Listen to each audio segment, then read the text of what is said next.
Perfeito. Tá bom? Isso. Assim, o objetivo do seminário, pelo que eu entendi, a gente alinhou com a Joyce, hoje a gente tem um bom diagnóstico do que está acontecendo no Cerrado, né? A TNC, a Solidariedade, a Biov, até em nível de fazenda, né? Onde vai estar expandindo, onde que realmente está a pressão sobre o desmatamento. Só que a gente está no escuro ainda, Arnaldo, para ser bem sincero, na solução de como evitar isso, né? Tem várias formas, mas são todas complexas, né? Então, pagamentos por serviços ambientais, você mesmo é cético e com razão, teve pouco engajamento, você tinha razão naquela época, de 150 milhões que a gente pretendia coletar, conseguimos 30 milhões, então ficou bem incipiente. Incentivos financeiros, então tem o plano ABC, alguma coisa para incentivar o produtor aí para áreas já abertas, mas também isso não tem surtido tanto efeito no Brasil, né? O produtor também ele precisa de mais escala para ser competitivo. Então, é cruel esse mecanismo de venda de insumos. Quanto mais área, mais barato. Deveria ter o seguinte, o sujeito tem mais excedente de reserva legal, a empresa de insumos dá um desconto para ele, mas não. Você tem 2.000 hectares, ele paga X. Você tem 4.000 hectares, ele paga X sobre 2, né, nos insumos. Então, é um pouco até frustrante, para falar a verdade, não vou falar isso no seminário, de como direcionar isso, né, cara? Porque a gente estuda, sabe tudo, mas no dia a dia, ali no nível da fazenda, na decisão do produtor, como que faz para orientar, né? Aí, vamos ver se a gente abre para boas ideias. Né? Sim. Eu acho que a gente tem, o pessoal já está entrando. Tá bom. Eu acho que é isso já mesmo. Já estamos com 21 participantes. O pessoal já entrou já. Legal. A gente pode dar mais uns minutinhos, né? Esperar mais um pouquinho para um pouquinho, mais uns 2 minutinhos, pode ser? E aí a gente começa. Vamos dar uns 2 minutinhos. Dizer bom dia para quem já entrou, bom dia a todas e todos. Estamos aqui nesse webinar hoje, no dia 6 de abril de 2021, para o lançamento do estudo Potencial Regional de Expansão da Soja no Mato Piba. Agradecer a presença de todos por enquanto. Vamos iniciar em breve. Agradecer especialmente nosso convidado Arnaldo Carneiro e o Bernardo Pires, o Arnaldo da Sinapses e o Bernardo da Biov, gerente de sustentabilidade, por estarem abrilhantando esse evento, desse lançamento de hoje. E vamos dar mais uns 2 minutinhos para a gente poder começar o nosso trabalho. E a gente está muito ansioso aí para compartilhar com vocês, nós da Solidariedade, compartilhar os resultados desse estudo que é muito importante para direcionar nossos esforços futuros para a expansão sustentável na região. Dá mais uns 2 minutos aí, pessoal chegando, nós vamos ter interpretação simultânea, quer dizer, tradução simultânea. Já vou explicar como é que funciona isso aqui no nosso webinar. E vamos esperar só um pouquinho aí para a galera conseguir sintonizar na nossa frequência aqui hoje.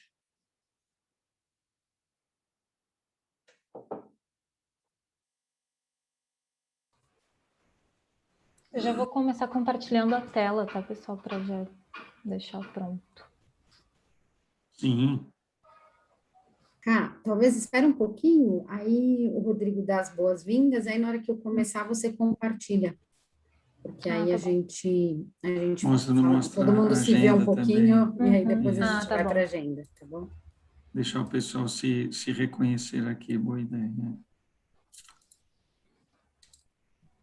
Aí me avisem se confirmem se vocês vão estar vendo a tela cheia, tá? Que eu estou com 2 telas aqui, só para ver se eu estou compartilhando a certa quando eu começar. Estamos com 26 participantes, aquecendo os trabalhos. Vamos esperar só mais um pouquinho. Bom dia quem entrou agora. Aqui estamos no webinar com a Solidariedade, nossos convidados hoje para apresentar nosso estudo, nosso novo estudo na soja em Mato Piba. Dá mais 1 minuto para a gente poder começar.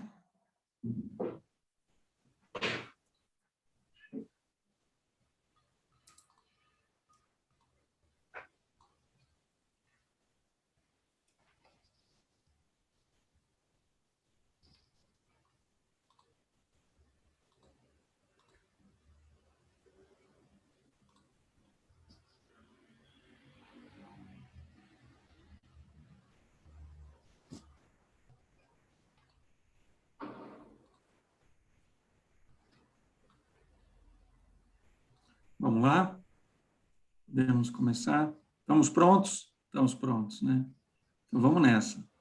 Bom dia a todas e todos, é um prazer estar aqui com vocês hoje, aqui nesse webinar organizado pela Solidariedade Brasil, para o lançamento de um estudo novo que está sendo publicado nesse momento e hoje estamos oficialmente lançando, que é sobre o potencial regional de expansão da soja no Mato Piba.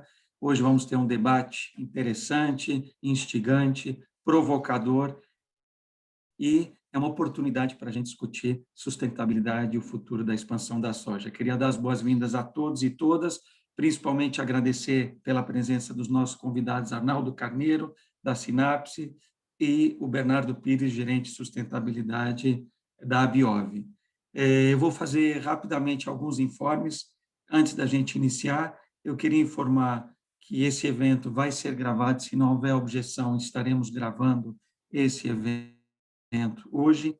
Nós vamos divulgar um link com a publicação na versão português e na versão inglês. Vamos divulgar 2 links, esses links estarão disponíveis no chat após a apresentação do estudo, então vocês vão poder acessar os estudos na íntegra em português e inglês. Também haverá, desde agora, a oportunidade de se lançar comentários, sugestões, perguntas no chat. Essas perguntas serão reunidas para a hora do debate, quando nós tivermos um momento durante e depois no final do debate para responder as perguntas e discutir com vocês participantes. Esse evento também temos a tradução simultânea dele, então se você está na tela do Zoom agora, vocês vão ver no botão inferior à direita, Interpretation, vocês podem clicar esse botão e selecionar inglês ou português como opção e está sendo feita simultaneamente a tradução desse evento. Então, for those who want to listen this presentation, this webinar in English, please touch the button on the left-right position, interpretation, so you can have the translation into English, because this event is translated simultaneously as well. Thank you for everyone's presence, and we will start now. Vamos iniciar o nosso trabalho. Então, eu queria só dizer que é uma alegria muito grande, como representante da Solidariedade no Brasil, da gente poder lançar esse estudo. Eu acho que são 2 perguntas chaves que nós temos. Nós estamos falando sobre identificar regiões onde essa expansão segura, sustentável, tem o maior potencial de acontecer no Mato Piba nas próximas décadas, e como essa expansão deve ou poderá ser feita para ser mais sustentável e para otimizar os recursos disponíveis e os que serão disponibilizados para promover essa expansão. O onde são os locais, a inteligência territorial, e o como de que forma nós vamos avançar com a produção sustentável, preservando a natureza, conservando a biodiversidade, promovendo o desenvolvimento local na região do Mato Piba. Como fazer isso? Eu acho que é um grande ponto para a nossa discussão de hoje. Bem-vindos a todos, bem-vindos a esse debate. Eu passo a palavra para a Joyce. Um ótimo evento para todos. Legal. Obrigada, Rodrigo, pelas boas-vindas. Obrigada a todos pela presença, né? A gente aqui está com um grupo bem amplo, né? Vocês foram convidados a dedo, né, por nós para compartilhar dessa proposta, né, dessa conversa.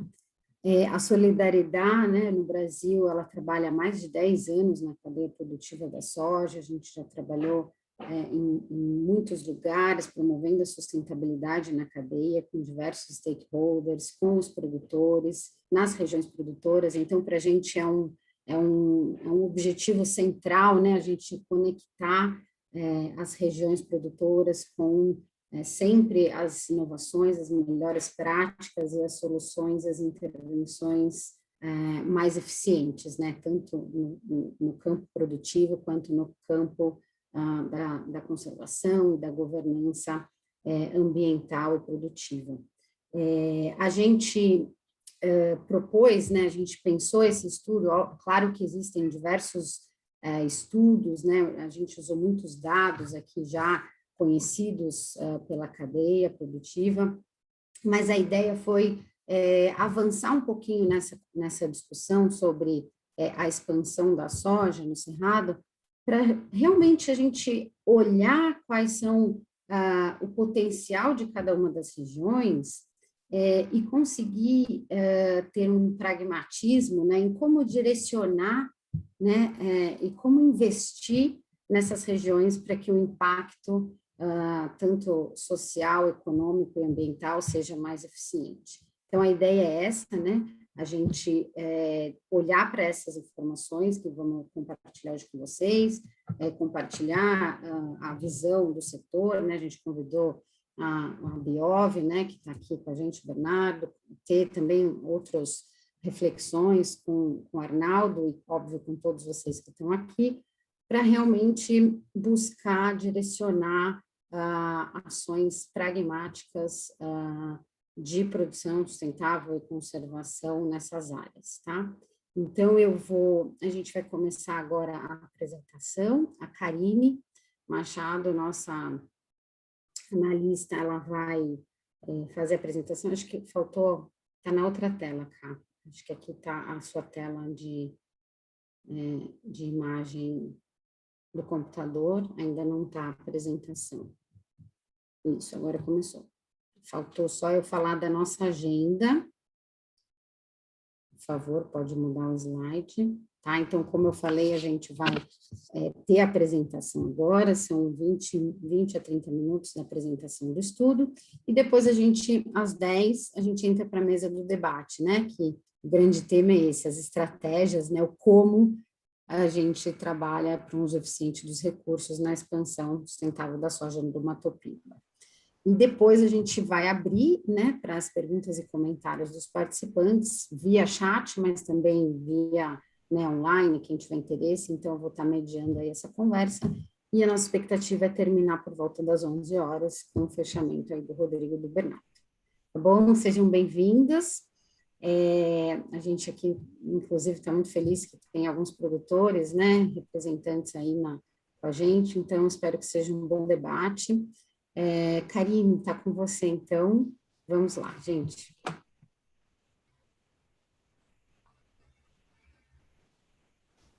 Só um minuto que eu estou... Só um minuto, eu não estou conseguindo passar o slide para frente. Vocês ainda têm a tela da agenda, certo? Sim. Isso.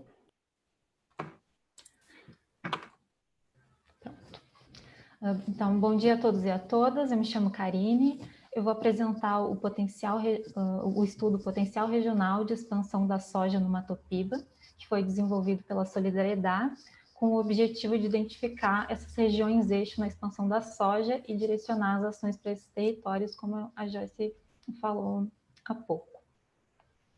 Então, o Mato Piba, que é a região alvo desse estudo, é formado por parte dos territórios dos estados do Maranhão, Tocantins, Piauí e Bahia. E ele está inserido principalmente no território do bioma cerrado. Essa região do Mato Piba, ela corresponde a 33% da área do bioma cerrado. Essa região está coberta principalmente por vegetação nativa, que ocupa 74% desse território, e tem 17% da sua área coberta por pastagens e 6% coberto por soja. Essa área de pastagem representa 11 milhões de hectares. Essa região vem passando por uma intensa dinâmica de expansão da soja nos últimos 18, 20 anos. Entre 2000 e 2019, a área de soja no Mato Piba cresceu 291%, passando de 1 milhão de hectares para 4,2 milhões de hectares. Em 2018, ela representava 23% da área de soja produzida no bioma cerrado como um todo. No mesmo período, a área de soja no bioma cerrado como um todo cresceu 142%.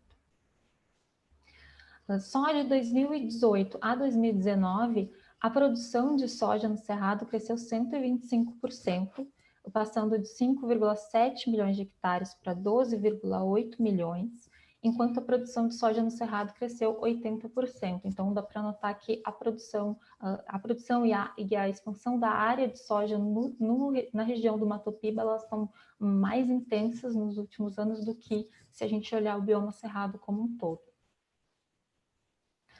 Esse gráfico apresenta os dados de expansão da soja entre 2000 e 2019, dividido em 3 períodos, que são esses dados foram produzidos pela AgroSatélite. A gente nota que entre 2000 e 2014, que são as 2 primeiras colunas do gráfico, a expansão da soja ocorreu principalmente, mais de 50% dessa expansão no Mato Piba foi sobre vegetação nativa, como é mostrado nas áreas em verde no gráfico. Já a partir de 2014, essa tendência começa a se modificar. E nesse período de 2014 a 2019, mais de 80% da expansão da soja do Mato Piba ocorreu em áreas já abertas, principalmente em áreas com lavouras com rotação de cultura e áreas que eram ocupadas por outras lavouras, que juntas somam mais ou menos 66% dessa expansão. 15% ou 14,9% dessa expansão no Mato Piba ocorreu sobre pastagem e 19,2% ocorreu sobre vegetação nativa. Então, a gente nota que a área de expansão sobre vegetação nativa ainda é superior à expansão sobre pastagem. O Ministério da Agricultura projeta que até 2030 a área de grãos no Mato Piba vai aumentar, vai expandir pelo menos 1,1 milhão de hectares, como é mostrado nessa área em amarelo no gráfico. Considerando o padrão histórico de expansão da soja no Mato Piba, é possível identificar que tem 3 modelos de expansão da soja, resumidamente. Um que seria com a conversão de áreas de pastagem para soja, o segundo que seria com a conversão de vegetação nativa para soja, e um terceiro que seria a conversão de áreas ocupadas por outras lavouras ou áreas que estão em pouso. A Solidariedade entende que para promover a expansão sustentável da soja, a gente tem que atuar com um foco em 3 pilares, né, de estratégias. Um que seria o uso das pastagens degradadas para a expansão da soja. Um outro que seria incentivar a intensificação da pecuária para liberar novas áreas que possam ser usadas para a expansão da soja.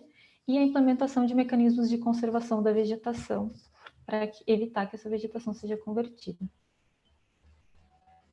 Diante dessa previsão de expansão da área de grãos projetada para o Mato Piba, a gente identificou a oportunidade de aprofundar a análise sobre o potencial de expansão da soja dentro do Mato Piba, né, nas diferentes regiões do Mato Piba. Então, a ideia foi sair de uma análise em macro escala, que olha a região do Mato Piba como um todo e como se ela fosse homogênea, e partir para uma análise mais regional e entender como esse potencial de conversão para soja está distribuído dentro do Mato Piba nas suas diferentes regiões. Então, o objetivo desse estudo foi identificar regiões eixo ou municípios eixo na expansão da soja no Mato Piba, para assim poder direcionar ações e otimizar os recursos para a expansão sustentável da soja para esses territórios, de acordo com as especificidades de cada um desses territórios. Então, o primeiro passo para aprofundar essa análise foi estimar a área de pastagem com aptidão agrícola e a área de excedente de reserva legal com aptidão agrícola nos estados que compõem o Mato Piba. Então, para estimar a área de pastagem com aptidão, nós nos baseamos nos dados de área de pastagem do MAP Biomas, na qualidade de pastagens produzidas pelo LAPIG, e para estimar o excedente de reserva legal, a gente se baseou nas áreas de vegetação nativa produzidas pelo MAP Biomas, na malha fundiária e no excedente de reserva legal produzido pelo Imaflora, e para as 2 estimativas, a gente utilizou os dados de aptidão agrícola produzidos pela AgroSatélite. A gente considerou como aptas para a soja as classes de aptidão, classificadas como alta aptidão sem nenhuma restrição, alta aptidão, com restrições de altitude e ou de declividade, média aptidão, sem restrições, e média aptidão com restrição de altitude apenas. Isso foi para ambas as análises. A gente identificou 6,6 milhões de hectares de pastagens com aptidão para soja, e que estão concentradas, 97% dessas áreas está concentrada nos estados do Tocantins e do Maranhão, e apenas 3% na Bahia e no Piauí. Para considerar as áreas de pastagem que seriam mais propícias para a expansão da soja, a gente categorizou as áreas de pastagem em polígonos maiores ou menores que 100 hectares, que seria uma área minimamente viável para a expansão da soja. A gente encontrou 3,2 milhões de hectares de pastagens com área, com extensão mínima de 100 hectares, né, com 100 hectares ou mais, sendo que 2,5 milhões de hectares desse total apresentam algum nível de degradação. São pastagens com algum nível de degradação. 52% dessas áreas de pastagem com áreas maiores que 100 hectares, né, em polígonos maiores que 100 hectares, está concentrada no Tocantins. Como é possível ver no mapa, essas áreas de pastagem são principalmente no Tocantins e no Maranhão.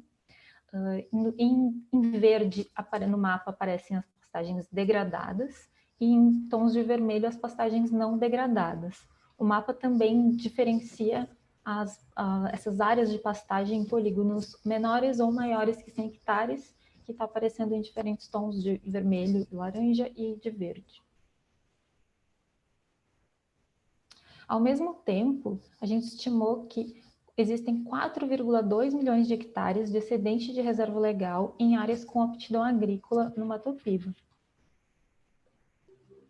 Da mesma forma que para pastagem apta, a gente considerou que áreas de excedente de reserva legal com 100 hectares ou mais, né, com áreas contínuas, nessas áreas contínuas de 100 hectares ou mais, estejam mais propensas à conversão para soja. E a gente identificou 4 milhões de hectares de excedente de reserva legal com essa característica de tamanho de área. Essa área de excedente de reserva legal, ela está distribuída quase que igualmente entre os estados da Bahia, Maranhão e Tocantins. E uma parcela menor, de 8%, está no estado do Piauí. No mapa, a gente pode ver que nas áreas em verde mais escuro, é onde tem mais concentração dessas áreas de excedente de reserva legal. Então, de posse dessas duas estimativas, de pastagem com aptidão para soja e de excedente de reserva legal para soja, a gente partiu para o segundo passo da análise, que foi identificar os municípios com maior potencial de conversão de pastagem ou de excedente de reserva legal para soja. E para fazer isso, a gente adotou uma abordagem de análise hierárquica multicritério, na qual são definido um conjunto de critérios que influencia no processo que está sendo avaliado, e cada um desses critérios recebe um peso de importância de acordo com a importância que ele tem para influenciar aquele critério. Então, para cada um dos estados, foram realizadas duas análises. A análise A tinha o objetivo de identificar os municípios com maior potencial de conversão de pastagem para soja. Essa análise a gente vai chamar de PS. A análise B tinha o objetivo de identificar os municípios com maior potencial de conversão de excedente de reserva legal para soja. E essa análise a gente vai chamar de ERLS. A análise A, análise PS, considerou como critérios, dois critérios de corte que determinam a inclusão ou a exclusão dos municípios na análise. Então, os municípios, para participar da análise, eles deveriam ter pelo menos 5.000 hectares de área de soja plantada e ter, no mínimo, 500 hectares de pastagens com aptidão para soja, aptidão agrícola. Além disso, a gente considerou a média anual de expansão da soja como um critério que recebe um peso. há dois critérios que determinam a disponibilidade de pastagens aptas em áreas contínuas maiores que 100 hectares, e aí a gente avaliou tanto as pastagens degradadas como as pastagens não degradadas. E também a proximidade que essas áreas de pastagens aptas tinham de áreas que já produzem soja e a infraestruturas de armazenamento de grãos. Então, são as pastagens degradadas e não degradadas próximas a áreas de soja ou de armazéns e silos. Uma coisa que eu não falei é que essa coluna com círculos amarelos indica o peso que cada um dos critérios recebeu. Na análise B, foi também considerado um critério de corte da área mínima de 5.000 hectares, do que deveria existir no município. Também a média de expansão da soja nos últimos anos nos municípios. E foi considerado a área de excedente de reserva legal em áreas aptos e em áreas contínuas, maiores que 100 hectares. A proximidade dessas áreas de excedente com áreas produtoras de soja e silos e armazéns de grãos. E dois critérios que indicam a pressão de conversão que a vegetação tem naqueles municípios, que é a proporção da expansão da soja que ocorreu sobre vegetação nativa num período recente e há uma taxa de conversão de vegetação nativa, independente se foi para soja ou para outro uso do solo naquele município, também num período recente. Como resultado, a análise APS de potencial de conversão de pastagem para soja teve para cada um dos estados um ranking dos municípios de acordo com o potencial de conversão de pastagem para soja. E aí a gente fez um corte dos 10 primeiros municípios desse ranking, e é isso que a gente vai apresentar como resultado. Os municípios que apareceram somente na análise PS, na análise A, eles foram classificados como municípios PS. Já a análise B, ela teve como resultado um outro ranking para cada um dos estados, e a gente também pegou, só que esse ranking identifica os municípios com maior potencial de conversão de excedente de reserva legal para soja. E a gente também pegou os 10 primeiros municípios do ranking para cada um dos estados. Esses municípios ranqueados nessa análise recebem o nome de municípios ERLS.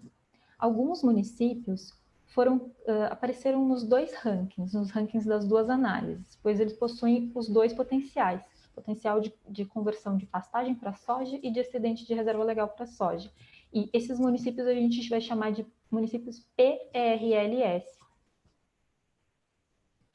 Então, dessa forma, como o resultado desse ranking, desses 10 primeiros municípios ranqueados em cada um dos estados, foram 49 municípios ranqueados no Matopiba como um todo, sendo que 10 desses municípios foram ranqueados na análise PS, que é o que aparece aqui em verde, 21 municípios na análise ERLS e 18 municípios em ambas as análises estão indicados aqui como PRLS e aparecem em marrom.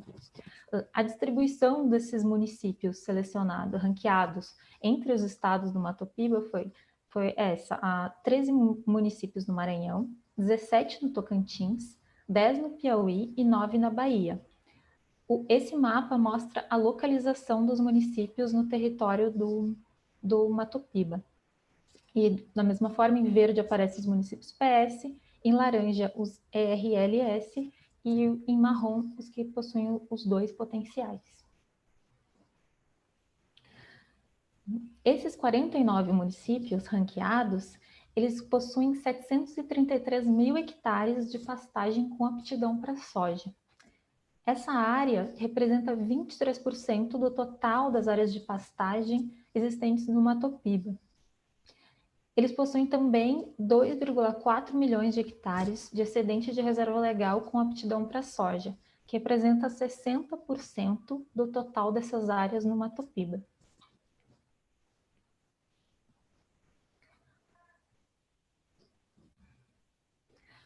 Quando considerada a projeção de expansão de 1,1 milhão de hectares na área de grãos que é projetada para o Matopiba até 2030, que eu falei anteriormente, esses 733 mil hectares de pastagem com aptidão para soja que existe nesses 49 municípios, ele seria suficiente para absorver 67% dessa projeção de expansão. Dessa área total, 438 mil hectares são pastagens degradadas, que equivaleria a 40% dessa projeção de expansão. A existência dos 2,4 milhões de hectares de excedente de reserva legal nesses 49 municípios indica a importância de implementar soluções que valorizem a expansão da soja sobre pastagens para evitar a conversão dessa vegetação nativa. Partindo para olhar esses resultados estado por estado, aqui, dos 13 municípios ranqueados no Maranhão, 13 possuem potencial PS, 4 ERLS e 6 possuem os 2 potenciais. Nessa tabela, são listados os municípios ranqueados na análise PS e os municípios ranqueados na análise ERLS. Vocês podem ver que os municípios que estão indicados em marrom, eles aparecem nas duas análises. Os municípios estão ranqueados de acordo com a ordem de ranqueamento, e os números que estão ao lado dos nomes dos municípios indicam a posição deles no mapa. Esse mapa mostra todos os municípios, os 49 municípios ranqueados no Matopiba, e alguns dos municípios ranqueados no Maranhão são indicados com os nomes também no mapa. Os 13 municípios ranqueados no Maranhão, eles possuem 112 mil hectares de pastagens com aptidão. E se a gente fizer o exercício de tentar alocar a projeção de expansão da área de grãos projetada por Matopiba inteiro até 2030, apenas nesses 13 municípios ranqueados no estado do Maranhão, essa área de pastagem seria suficiente para absorver 10% da projeção de expansão. Esses 13 municípios têm também 513 mil hectares de excedente de reserva legal com aptidão para soja.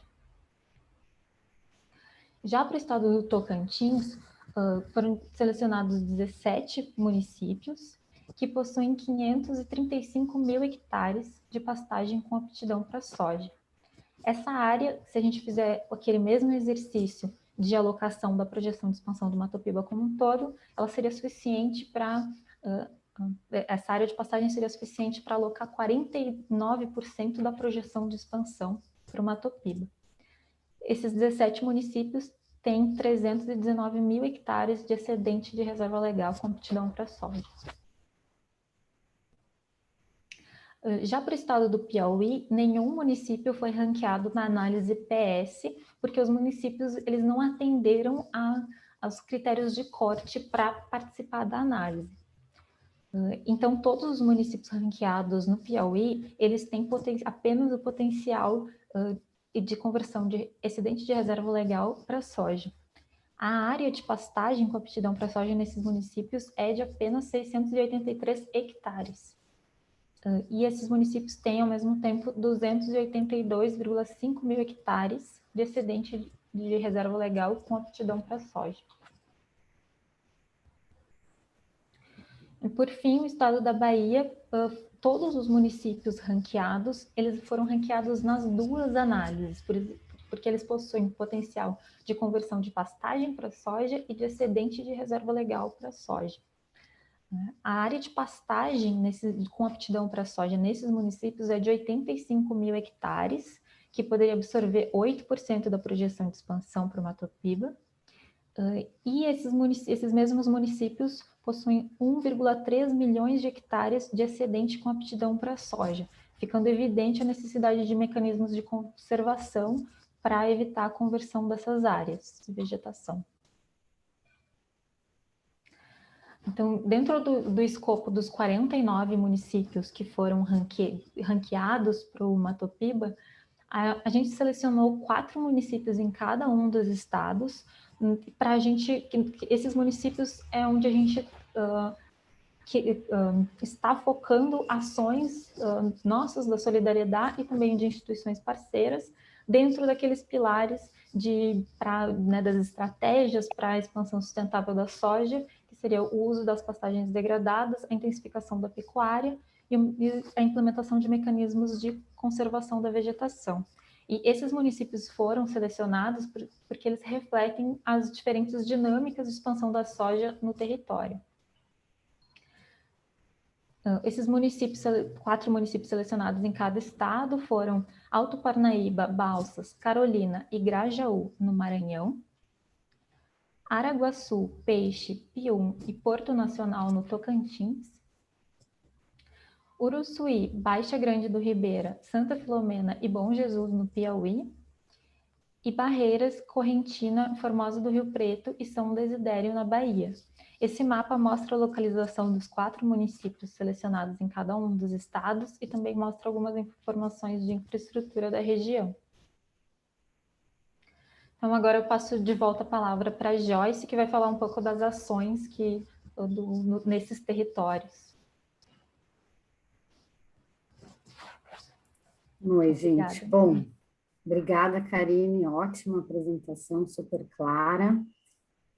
Bom, como a gente falou no começo, né, a ideia é que esse potencial de cada região sirva, né, como esse passo importante de entendendo o território, a gente consegue trabalhar numa governança setorial ambiental, né, faltou ambiental aí, produtiva. A gente sabe que as regiões, cada uma já tem, né, as suas dinâmicas, já tem várias ações acontecendo.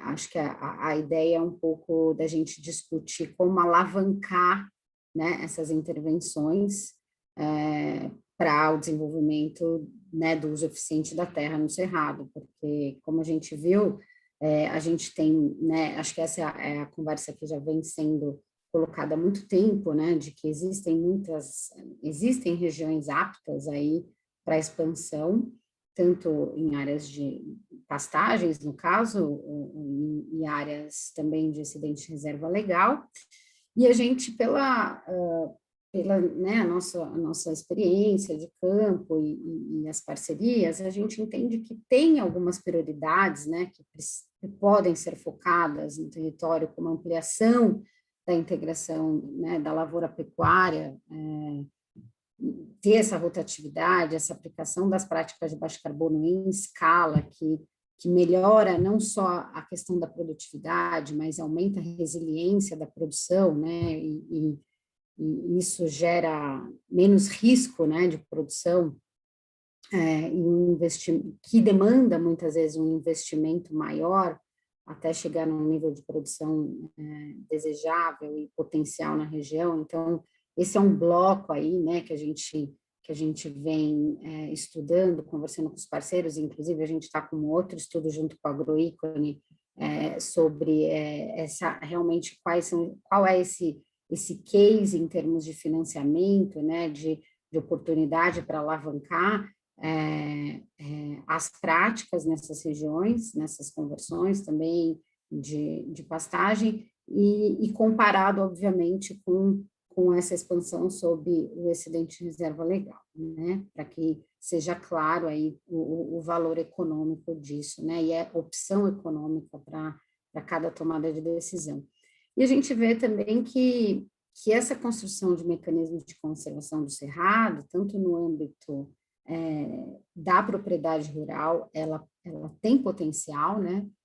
Ela tem potencial, mas também outros mecanismos de conservação que abarquem, né, a região, que abarquem compromissos regionais e municipais, que a gente precisa abrir um pouco a nossa caixinha para pensar, inclusive em áreas públicas, em áreas de parques, enfim, eu acho que a gente precisa abrir um pouco também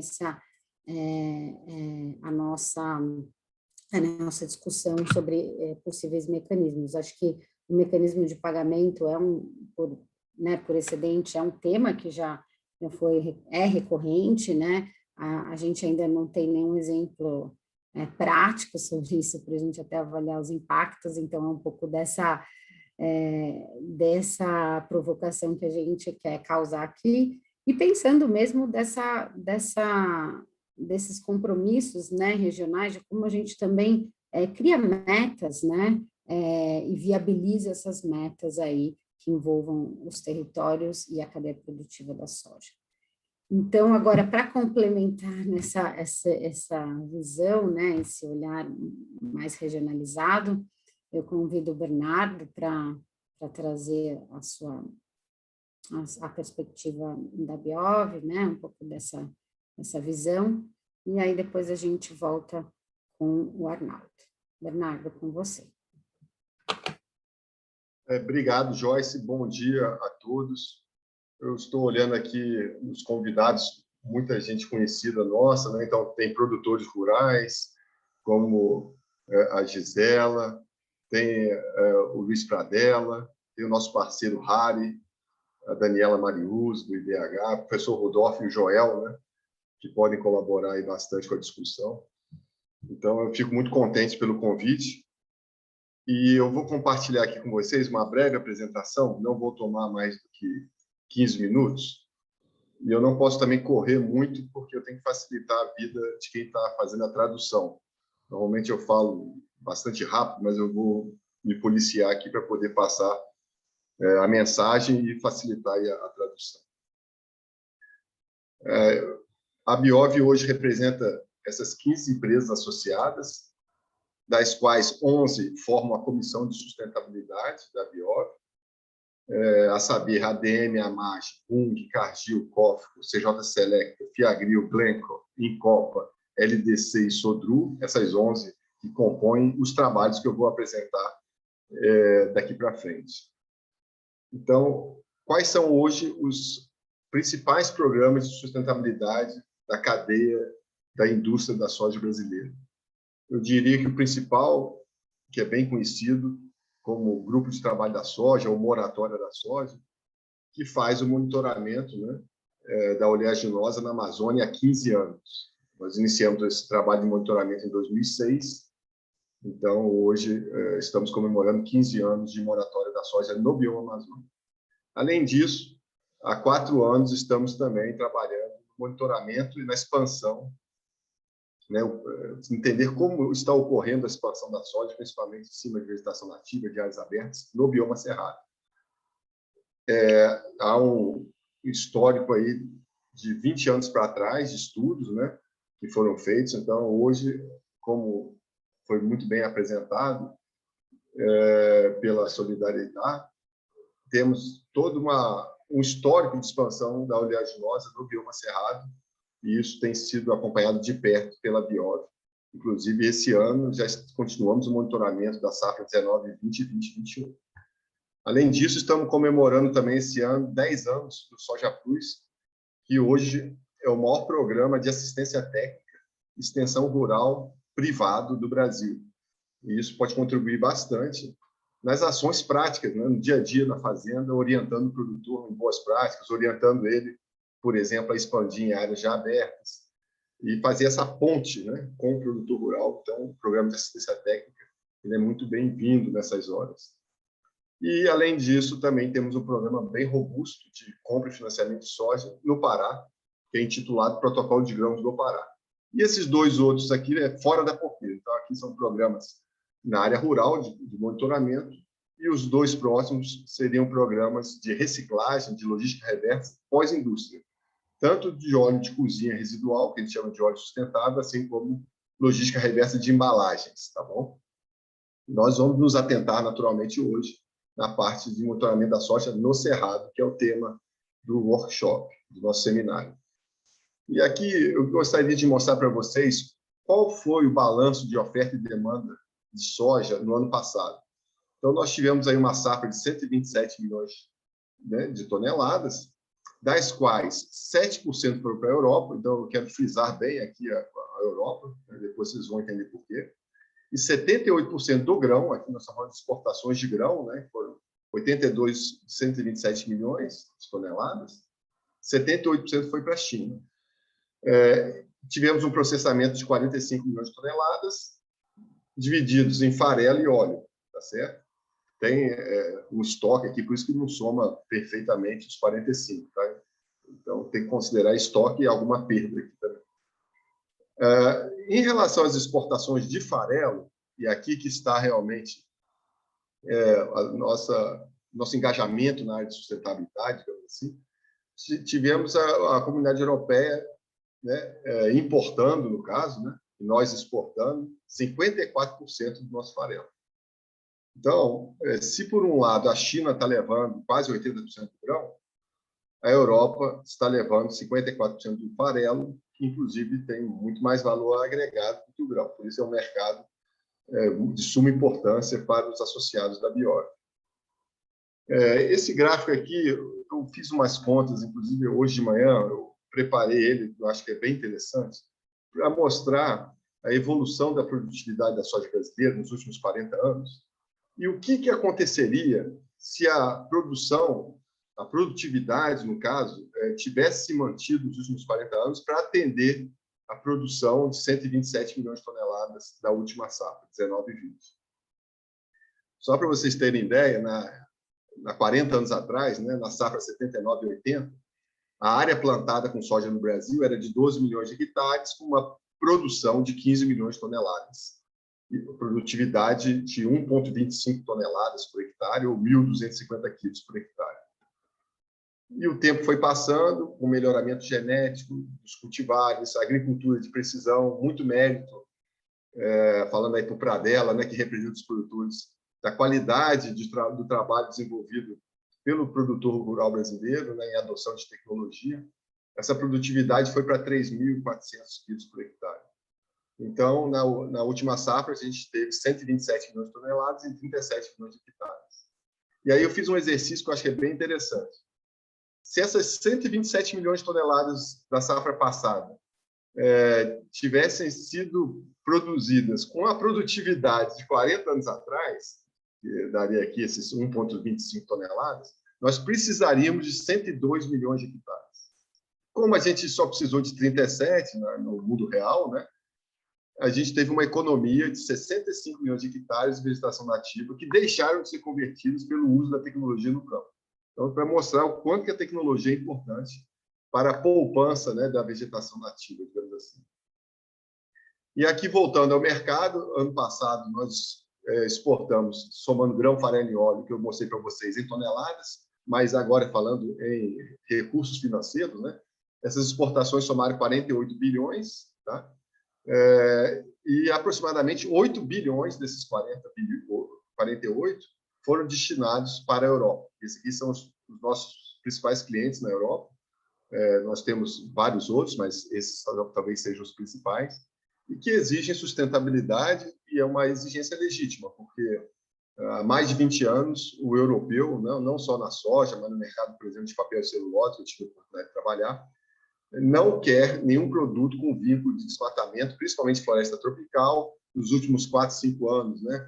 Até com a assinatura do SOS Cerrado, a participação do Príncipe Charles, também o foco ascendeu muito no bioma cerrado, tanto é que hoje nós estamos discutindo o bioma cerrado, tá certo? E também conflitos com terras indígenas. Então, nós temos que realmente atender essa demanda, e que é muito legítima, e a gente concorda que ela tem que ser cumprida com rigor. Tá?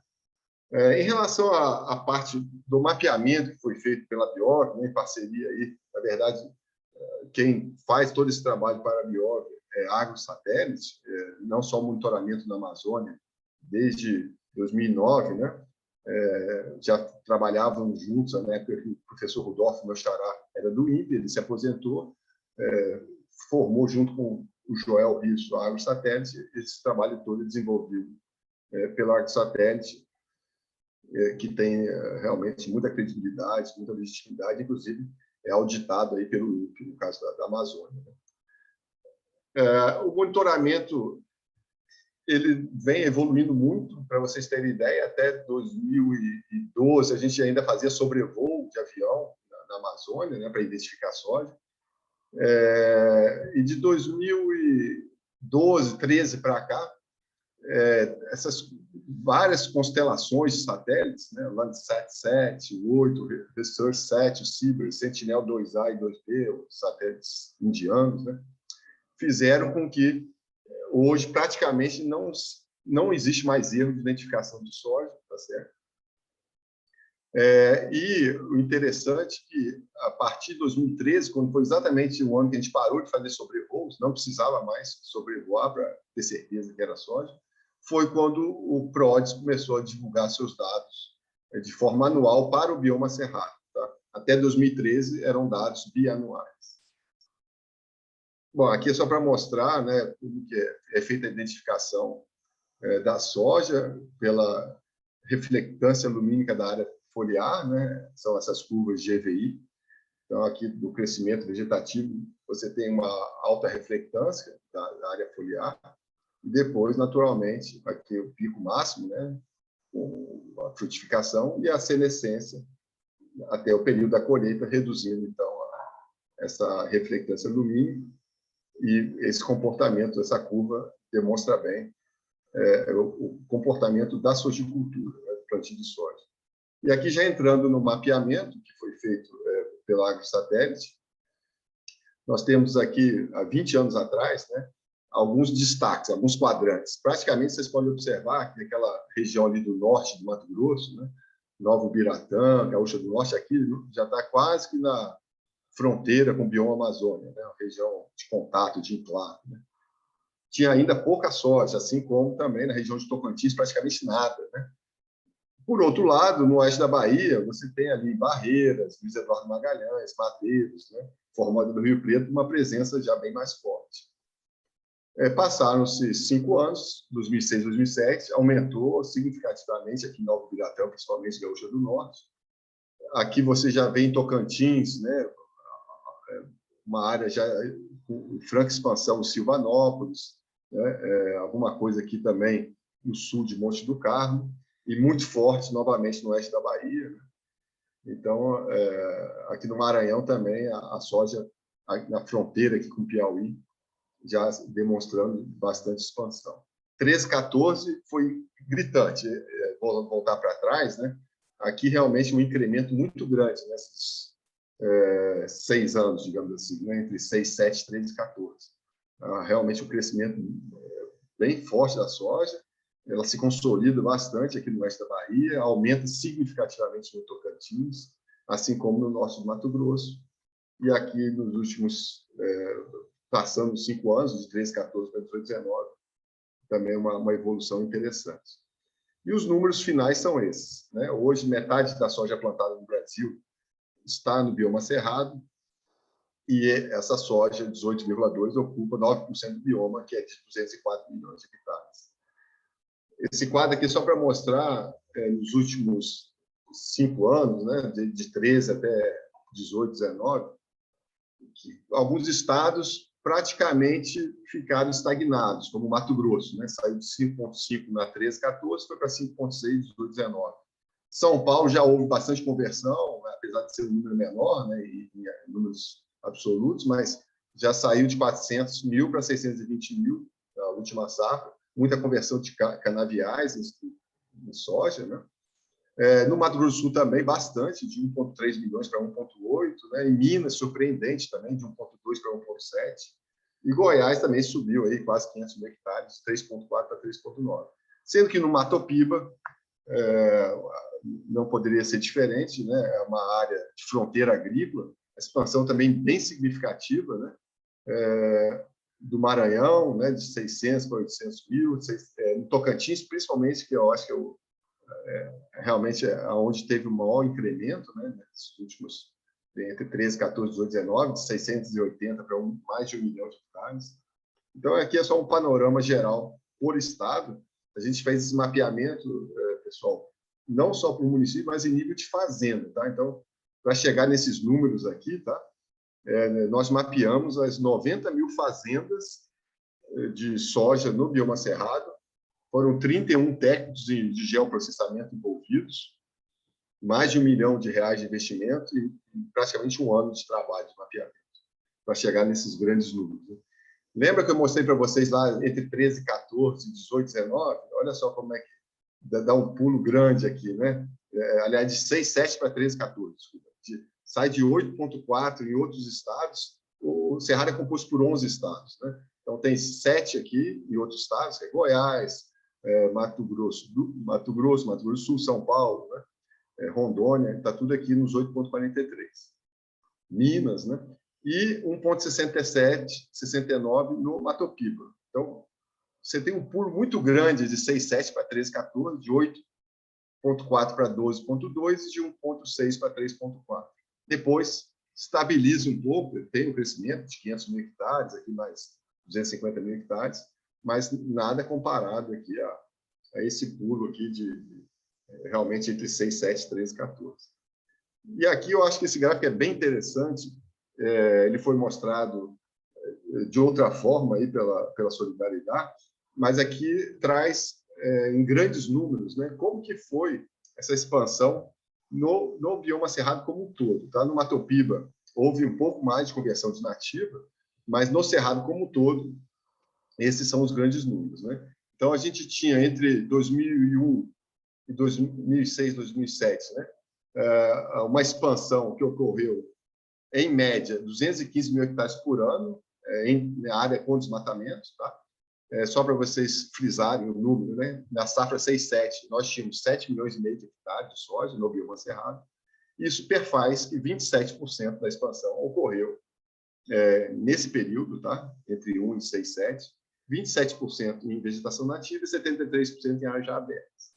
Já no segundo período, que foi mapeado, isso aqui tudo é números científicos, tá? É mapa de soja com PRODES, map biomas, né? Então, realmente não há interpretações. Então, é o número, fato no campo. Tá?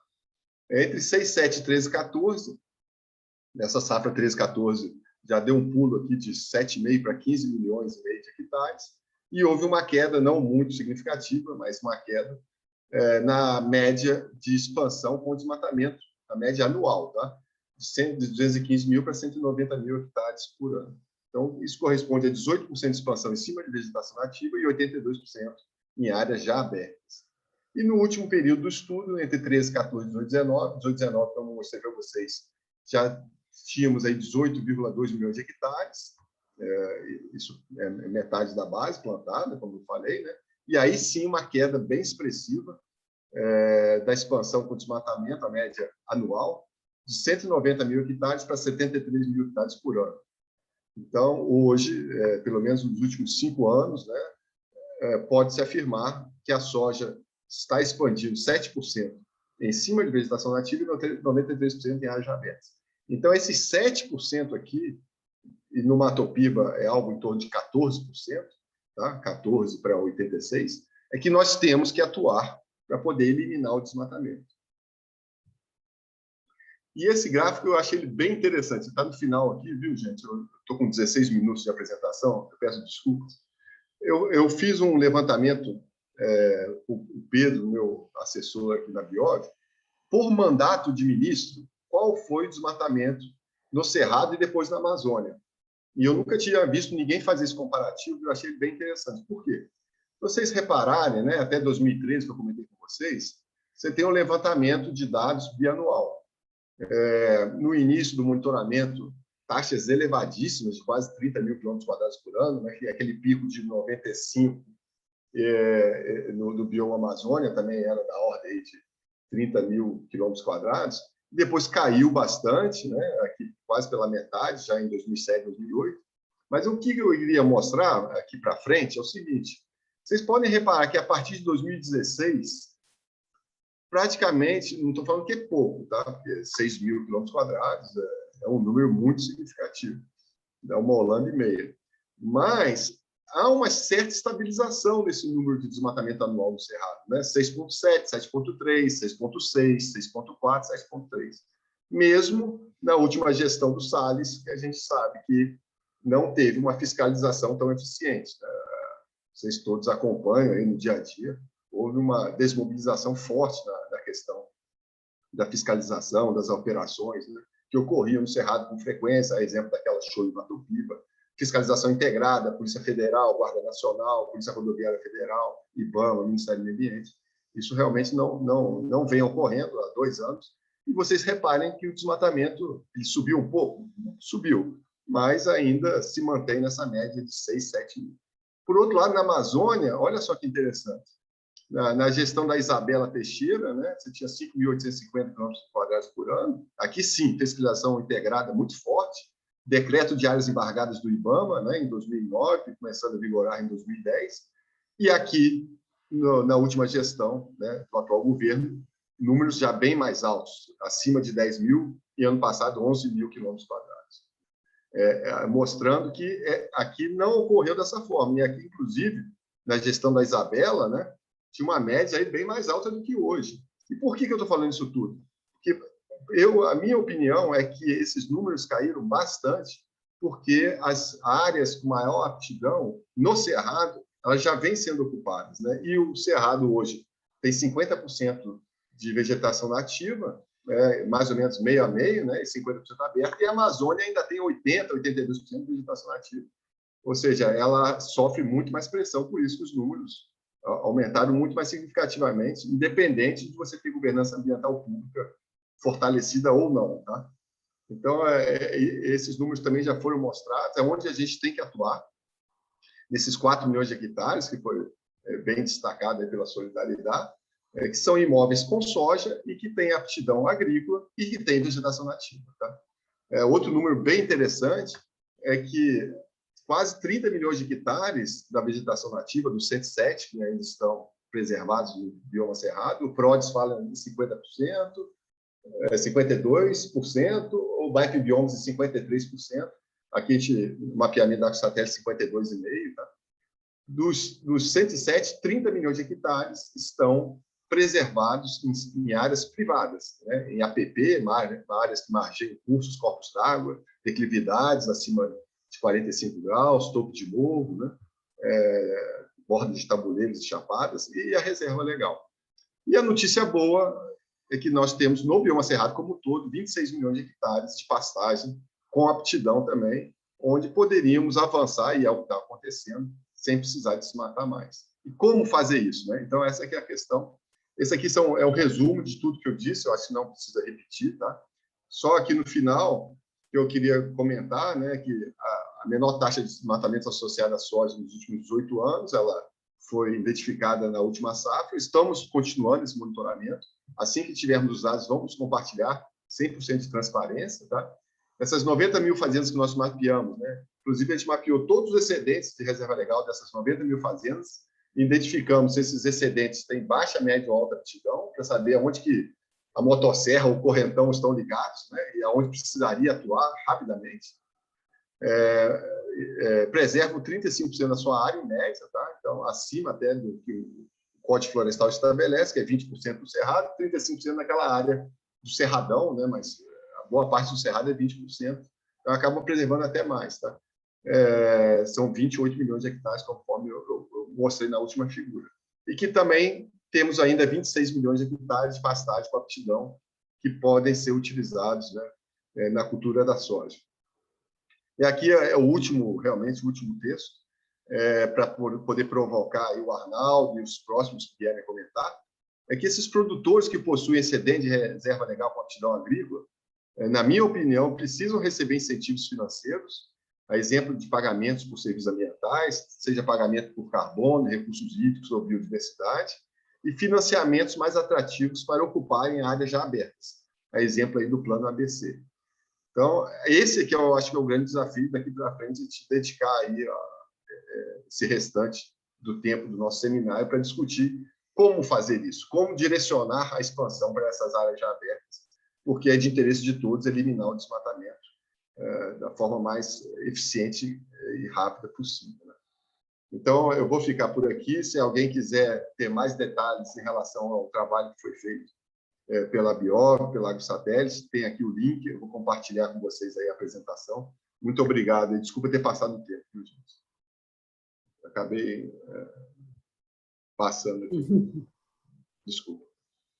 Não, imagina, vamos lá. Eu acho que essa mensagem, né? Acho que tem muitos caminhos e os estudos já têm mostrado muito isso, né? Arnaldo, está com você, a gente tem mais Ótimo. tempo, vamos lá trazer as nossas... Não, antes de mais nada, quer dizer, a provocação do Bernardo não vai ter efeito. Bernardo, eu concordo com seus 2 pontos no final, então, vai lá. Bom, antes de mais nada, parabéns aí às meninas do Solidariedade, se eu posso me referir a vocês dessa maneira, e inclusive o Harry, pelo esforço que vocês fizeram. Foi, realmente, em tempos de pandemia, conseguir desovar um trabalho com essa qualidade realmente não mostra que vocês têm um mental assim muito forte. Eu gostaria de lembrar também que a jusante desse trabalho, quer dizer, tem um conjunto de esforços que o Bernardo, inclusive, destacou: o trabalho da AgroSatélite, o trabalho do MapBiomas, o trabalho do Laerte, o trabalho do INPE. Então, olhando o Brasil de fora, a impressão que eu tenho é que a quantidade, a qualidade e a transparência com que nós lidamos com as informações no Brasil é assim algo único. Então, parabéns a vocês todos do Solidariedade e todos aqueles que estão a jusante, que continuam gerando informações de qualidade que podem ser... O trabalho chama a atenção, quer dizer, já faz aí uma década que acho que nós estamos... Não, hoje em dia, acho que até as pedrinhas do Cerrado já sabem que não, expandir sobre as pastagens é a grande oportunidade. Alguns trabalhos foram feitos, esses trabalhos da AgroSatélite foram assim essenciais para a gente ter uma visão, por um lado, da dinâmica, por outro lado, do dado positivo, que é perceber que ao longo dos últimos 20 anos, a agricultura no Cerrado vem, de fato, ocupando cada vez mais áreas de pastagem, com aptidão, o que é um dado super interessante.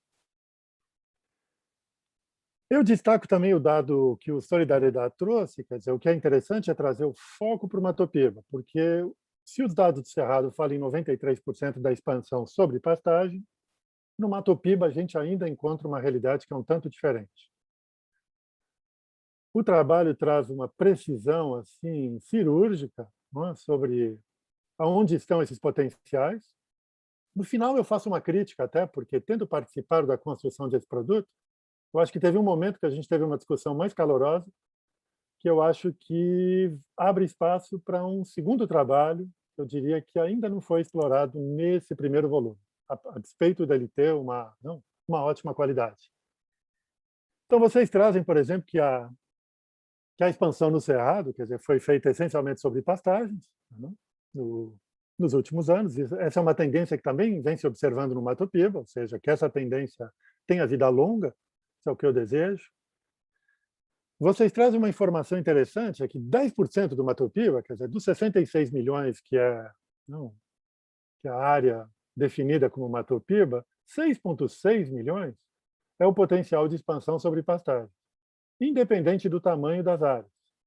Porque por trás do tamanho das áreas tem uma armadilha, porque os 100 hectares, obviamente, que foi um número utilizado, um número de referência, mas obviamente que tem áreas de 50 hectares, 60 hectares, que também são atrativas, principalmente se elas são contíguas a uma área de produção de soja. Então, eu ainda me apego a essa informação total dos 6,6 milhões de hectares. E se o cenário de vocês está certo, quer dizer, essas áreas seriam bastante para uma expansão aí por 50, 60 anos de uma expansão sustentável da soja no Matopiba. Ou seja, não temos problemas de terra. Mais uma vez, o trabalho de vocês traz à luz de que entre conservação e agricultura não existe nenhum antagonismo. Elas podem, sim, caminhar juntas, inclusive no Matopiba. Vocês falam também em 2,6 milhões de áreas não degradadas e 4 milhões de áreas degradadas. E aqui eu entendo que as áreas não degradadas seriam as áreas mais atrativas, são as áreas talvez mais baratas para a implementação da soja. Então, novamente, nós temos aí pelo menos 25 anos de expansão de soja em áreas de pastagem não degradada no Matopiba, que é um dado assim genial, eu acho. O trabalho de vocês, a relevância dele é trazer a geografia disso tudo. Se esses temas já vinham sendo debatidos, e já foram frutos de publicações. Eu e a Karine mesmo publicamos um trabalho aí, lá no Pleistoceno, sei lá quantos anos atrás, Karine, há 5 anos atrás, talvez. Ele, de longe, não tinha a precisão que vocês trouxeram com esse trabalho. Então, é incrível, quer dizer, a importância dessa informação para o planejamento da atividade, seja pelo setor agrícola, seja pela indústria, seja pelo poder público, seja pela sociedade civil, que é aquela quem está o tempo todo colocando os seus olhos muito atentos, o seu espírito crítico em cima dessa dinâmica, eu acho que o dado que vocês trazem é bom para todo mundo. É realmente um ganha-ganha assim, geral. Obviamente que agora isso depende de arranjos de cadeia, não? Então, eu gosto da fala do Bernardo, quando ele chama a atenção para o que é preciso não ser construído, não, para poder remunerar os ativos privados, os excedentes de reserva legal, que hoje legalmente poderiam ser convertidos. Então, essas seriam as áreas prioritárias para você estabelecer aí uma estratégia de pagamentos por serviços ambientais, baseado em crédito de carbono. E eu diria que nós estamos vivendo um ano, quer dizer, a despeito da nossa política interna, que é uma tragédia, ao nível internacional, quer dizer, eu diria que nós temos sinais assim muito interessantes que vão valorizar os nossos ativos no Brasil. Quer dizer, a mudança na política americana, e eu espero que a reconstrução de uma política bilateral Brasil-Estados Unidos vai permitir, digamos, concentrar parte desses recursos que vão vir para o Brasil para essas agendas de compensação. A China também estabeleceu o seu mercado de carbono, considerando que a China é responsável por 78% da nossa exportação de soja. E eu, pessoalmente, aposto que a classe média chinesa, com o tempo, vai mimetizar os valores da classe média europeia e ela vai aumentar o seu nível de exigência dos seus produtos importados. Para mim, o desmatamento vai ser um dos critérios. Então, que a gente saiba recuperar esse mercado de carbono de maneira muito proativa e trazer para o pagamento dos nossos ativos. Nós vamos ter uma COP no final do ano, que vai acontecer na Escócia, não? E quem acompanha a agenda do clima sabe a importância que tem o Reino Unido nas agências de finanças sustentáveis, não? Eles são ótimos para isso. Então, mais uma vez, eu destaco que até o final do ano nós vamos ter sinais muito positivos que vão repercutir, ora na agenda de restauro, ora na agenda de desmatamento evitado, ora na agenda de pagamento por ativos que são aí excedentes do Código Florestal. Então, tempos melhores virão aí pela frente, eu diria. Tem um dado também importante, que é, como sugestão final, eu sugeriria para vocês, num próximo trabalho, de não se limitar a esses filtros que vocês usaram para fazer esse recorte, onde a gente acaba saindo de 6,6 milhões, que é o potencial total, a gente acaba caindo em 720 mil hectares.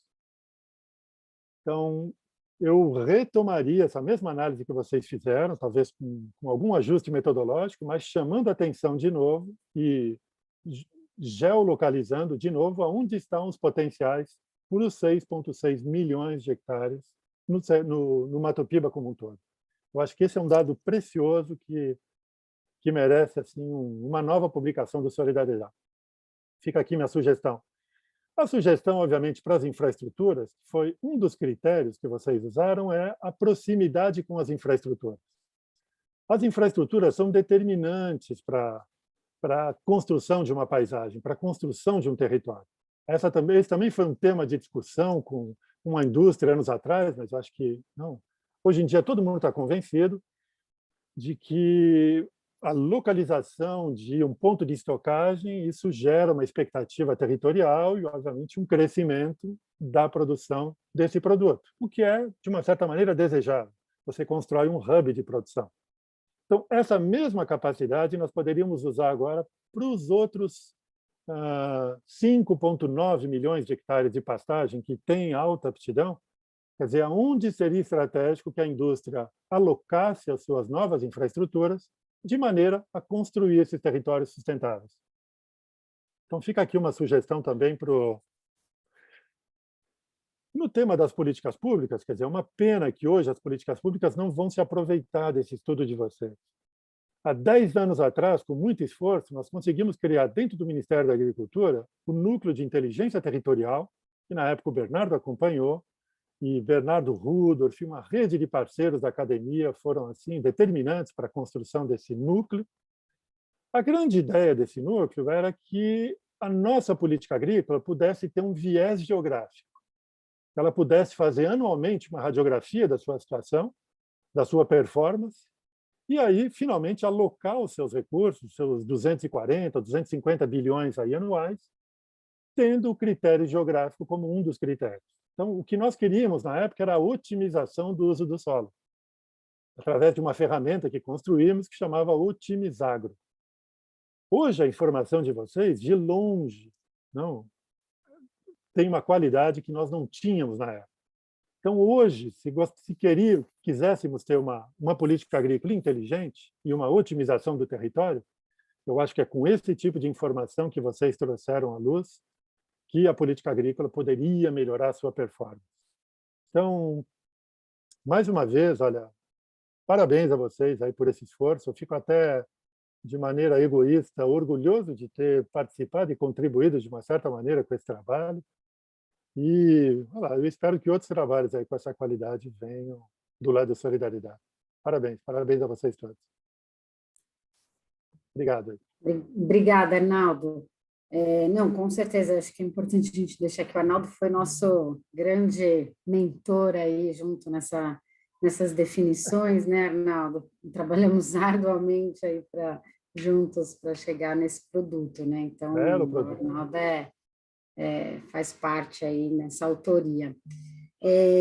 A gente agora, então, a gente pode abrir um pouco para as perguntas, né? Quem tiver pode mandar pelo chat ou se, eu não sei se nesse sistema de webinar a gente consegue abrir o microfone, mas a Luciane Chiodi do Agroecne traz um ponto importante que eu também ia trazer para essa discussão, inclusive para o Bernardo e para o Arnaldo, que é essa questão da conversão de terras como valorização, né? Como parte aí do vetor econômico. Então, aí você comentou assim, né, Arnaldo? Bom, a gente otimizar, né? Acho que tem um valor estratégico esse nosso estudo para a instalação, por exemplo, de nova infraestrutura pela indústria, e acho que é um pouco daquele mecanismo, assim, né? Isso faz uma valorização da terra, né? Nesse espaço geográfico começa a ter uma valorização da terra, então até mesmo uma especulação um pouco antes disso, né? E aí eu queria que vocês comentassem um pouco disso, do que a Luciane traz, e ouvir um pouco do Bernardo, Bernardo, você acha que se tem essa alavancagem hoje para um futuro próximo de ter esse, né, de usar isso para uma ação coordenada aí dentro da instalação de futuras infraestruturas no setor? Posso fazer um primeiro comentário? De verdade, eu estou revendo as minhas notas aqui, e esse é um item que era um item importante. Que eu acho que, a despeito do setor está fazendo grandes esforços, não, pela sustentabilidade na sua cadeia, pela redução do desmatamento, pela expansão nas passagens, existe sempre uma expectativa de expansão no Mato Piba, não, e os dados de vocês mostram que existe um potencial grande no Mato Piba de expansão, e tem um mercado de terras que opera nas frentes de expansão, que eu diria, é hoje um dos responsáveis por parte da conversão. A conversão no Cerrado ela é muito mais importante do que a conversão feita pela soja, especificamente. Esse sinal de mercado, que seria muito importante ser dado pelo setor, é de definir uma área, um ano de referência, sobre a qual as pastagens seriam aceitas como um valor de mercado. Então, é preciso dar algum sinal para o mercado de terras. É preciso dizer para o mercado de terras, olha, pare de expandir, porque a minha demanda pode ser resolvida com estoque de terras já abertas. Isso só pode ser feito se o setor estabelecer um compromisso que diga, olha, nós vamos reconhecer a expansão da soja para mercados internacionais, que seja, de uma soja que expandiu a partir de uma pastagem aberta em 2015, a título de exemplo. Mas é muito importante que o mercado dê algum sinal para o mercado de terras, porque é ele que continua na frente de expansão, abrindo e abrindo novas áreas, à espera de que a soja em algum momento venha. Então, bem lembrado, Joyce. Eu acho excelente essa discussão. A gente entrou agora no cerne mesmo do seminário, né? Só para relembrar, nós praticamos desmatamento zero no bioma Amazônia há 15 anos, com a moratória da soja. Isso gera um atrito tremendo com os produtores, mas atende aos anseios do mercado. Para o Cerrado, nós chegamos a formatar um documento que se intitulava Acordo do Cerrado. Boa parte dos representantes aqui que compunham o grupo de trabalho do Cerrado estão presentes hoje. A notícia boa é que o nosso atual presidente do Conselho, Blairo Maggi, voltou a conversar com os produtores e com as ONGs, e há uma grande expectativa, viu, Arnaldo, da gente restabelecer o GTC2, com a presença dos consumidores, que eu acho que foi uma falha no GTC1, né? E também com os produtores rurais, que até participaram no início, né? Não sei se você se lembra, a ProSoja veio em uma ou outra reunião, o próprio Pradella, que está aqui Pradella esteve conosco. Participou pela IVA, com a Alessandra, né? Depois o João Adrien, pela Sociedade Rural Brasileira, pelo MAPA. Fizemos até grandes avanços, mas nós tínhamos a rede varejista também, não, Bernardo? Tinha, na época, o Walmart. Poucos representantes, mas tinha o Walmart e o Carrefour, você tem toda a razão. Nós chegamos até, praticamente, esse acordo seria uma moratória no Cerrado, porque realmente a gente estaria disposto a bloquear compra e financiamentos e plantio de soja em áreas abertas. Só que o que a gente entendeu na época que era justo para o produtor, e inclusive não só nós, a sociedade civil inteira adotou essa ideia também, é que o produtor pelo menos tivesse uma opção dele, ao ter excedente de reserva legal com aptidão, ter a opção de receber pagamentos por serviços ambientais e não desmatar aquela área. Inclusive, por isso que a gente fez esse trabalho tão minucioso aí de mapeamento das 90 mil fazendas de soja do Cerrado e também para identificar quais excedentes de reserva legal que têm aptidão agrícola. Então, foi feito esse levantamento e, aliás, a gente foi além disso. Nós identificamos o custo de arrendamento médio de cada um dos municípios do Cerrado para poder oferecer isso para o produtor. E eu saí a campo entrevistando aí 50 produtores em 5 estados. Tive uma adesão aí de mais ou menos 90% dos 50 que eu entrevistei que toparam abrir mão de desmatar por um custo de arrendamento. Seria, para vocês terem ideia, algo em torno de $150 por hectare ano no Maranhão e $250 a $300 por hectare ano em Goiás ou no Mato Grosso, por causa do custo da terra, né? Dito isso, se passaram um ano e meio, né? E das 156 signatários do SOS Cerrado, né? Apenas 3, a GRIG, a Seafood e a Tesco, colocaram algo em torno de $20 milhões nesse fundo cerrado, digamos assim, que a gente chamava de CCM, Cerrado Conservation Mechanism. Então, a conversa meio que emperrou. Por que emperrou? Porque você bloquear o produtor, no atual momento que nós estamos vivenciando, né, em 18 milhões de hectares, seria praticamente tirar do mapa boa parte das empresas de pequeno e médio porte, da Biov e da ANEC. E não dar essa oportunidade não seria justo, porque ele tem direito por lei de abrir, né? Então, uma coisa é você oferecer um pagamento e o produtor ter a opção de não abrir, e se ele abrir, a gente vai lá e bloqueia. Mas a gente deu uma chance, digamos assim, olha, a gente não pode comprar, né?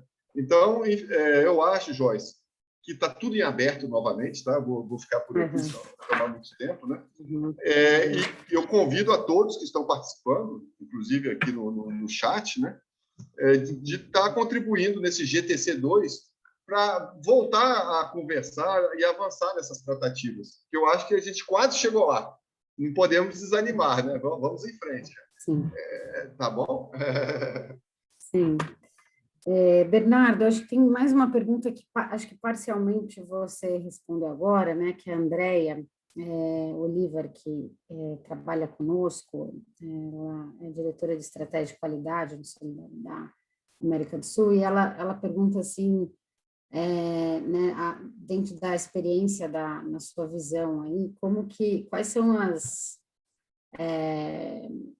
os aprendizados, enfim, né, as experiências no que fazer e não fazer, comparando a Amazônia e o Cerrado, né? Acho que muito assim, porque tem essa comparação, né, com a moratória. Acho que de alguma maneira você respondeu, né, de que isso já estava sendo conversado, mas sob um ponto de vista de um acordo do Cerrado, que trazia, né, uma discussão sobre a data de corte, mas uma experiência. Mas acho que, me corrija aí, só né, me complemente, tem muita diferença também na Amazônia, né, e a área de expansão do Cerrado, que é muito mais significativa do que a Amazônia. Mas se você quiser fazer, a gente tem 5 minutos para terminar, então se você quiser fazer um comentário, né, sobre isso breve, a gente passa para a finalização, e acho que esse webinar, eu espero que esse estudo seja útil aí para esse próximo GTC2, que a gente possa partir já de uma ação relevante aí, né, enfim, com todo esse conhecimento adquirido para essas próximas etapas. Então, deixo aí para o Bernardo comentar esse comentário, e aí a gente pode finalizando o nosso webinar hoje. Eu vou ser bem breve, dá para passar a palavra para os demais também. Quando a gente estabeleceu a moratória na Amazônia, em 2006, a área plantada era de 1,4 milhões de hectares. Hoje é de 5,4. Tá? O Cerrado hoje são 18 milhões de hectares. Então, você falou bem, Joyce. São 3,5 vezes o nível de complexidade. Só para você ter ideia, hoje, nós bloqueamos 1.200 fazendas na Amazônia.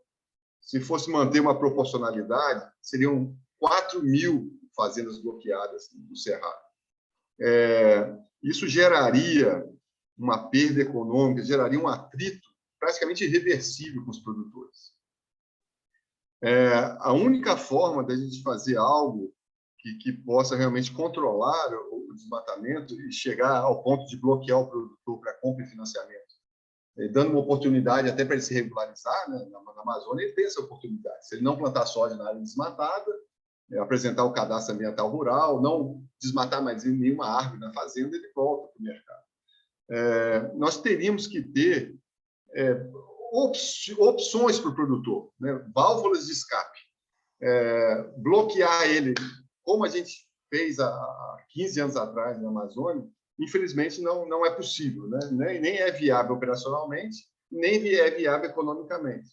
Então, hoje teria que ter alternativas para o produtor rural. E, para mim, a melhor alternativa seria incentivar, expandir em áreas alteradas e pagar para ele não abrir em excedente de reserva legal. É muito importante mudar a cultura no Brasil. Até hoje, desde a época que eu me formei, há 20 anos atrás, terra com vegetação é terra suja e terra sem vegetação é terra limpa. A terra suja não vale nada e a terra limpa vale 2, 3 vezes mais. Então, assim, a partir do momento que a gente muda essa cultura, que a terra suja, que tem biodiversidade, água e carbono, vale, que ela tem o seu valor, porque ela vale 200, 300 dólares por hectare ano, em 10 anos a gente muda essa cultura. Mas precisa de engajamento, né? De todos, dos consumidores, de quem está trabalhando aqui no Brasil, da sociedade civil, do governo. Então, hoje até já tem uma regulamentação de PSA, né? Já tem alguns programas rodando, pilotos, mas precisaria ter escala, né? Então, é mais ou menos por aí. Vou passar a palavra para os demais. Obrigado pela atenção. Acho que tem mais um comentário, né, aqui do Bernardo do Pradella, né? Um é falando que a conversão da soja, né, no Matopiba, a questão da oferta, né, entre 2014 e 2018 foi de apenas 10,6%, ou seja, que existe 89% de desmatamento não ligado à soja nesse período. Sim, acho que essa é né, um recado super importante, que a gente está trabalhando com uma parcela menor, mas que então, por isso a gente, né, ter esse esforço aí de trabalho. E o Pradella está trazendo isso, né, que na oeste da Bahia 35% é protegido pelo Código Florestal, e que utilizar esse mapa de uso do solo e incentivar as boas práticas né, acho que é isso, né, Pradella, traz o efeito aí para essa expansão responsável, né, e sobre o uso de solo apto e com boas práticas. Gente, é um tema, acho que assim, a gente, né, está entrando realmente e é um aquecimento para as próximas etapas. Esse estudo também está relacionado já com as atividades em campo que a gente está trabalhando. A gente sabe que a questão do uso eficiente do solo tem também relação direta com a questão do balanço de carbono, né, tanto nas propriedades rurais quanto na região. Então, a gente também quer fazer essa conexão com as regiões, né, com a aplicação das boas práticas, e que isso possa ser outro ferramental aí para que até o Arnaldo trouxe da gente pensar em mercados de crédito de carbono agrícolas e de vegetação, né, por manutenção do cerrado. Então, ficamos aqui à disposição, a gente vai entrar em contato novamente, né, com vocês. Eu vou passar a palavra para o Rodrigo agora, e muito obrigada a todos pela participação, Arnaldo, Bernardo, obrigada pelo apoio. Muito bom. E estamos juntos. Perfeito, gente. Obrigado a todos, principalmente aos convidados, Arnaldo, Bernardo, obrigado por esse debate, todos os nossos amigos e nossos parceiros e as pessoas que participaram desse webinar, muito obrigado. A Solidariedade segue no seu esforço de contribuir para a expansão sustentável da soja, a expansão inevitável, como fazemos de forma inteligente, como otimizamos o uso eficiente da terra, como otimizamos o uso dos recursos, que seja uma oportunidade, quer dizer, analisar para o produtor, para a região.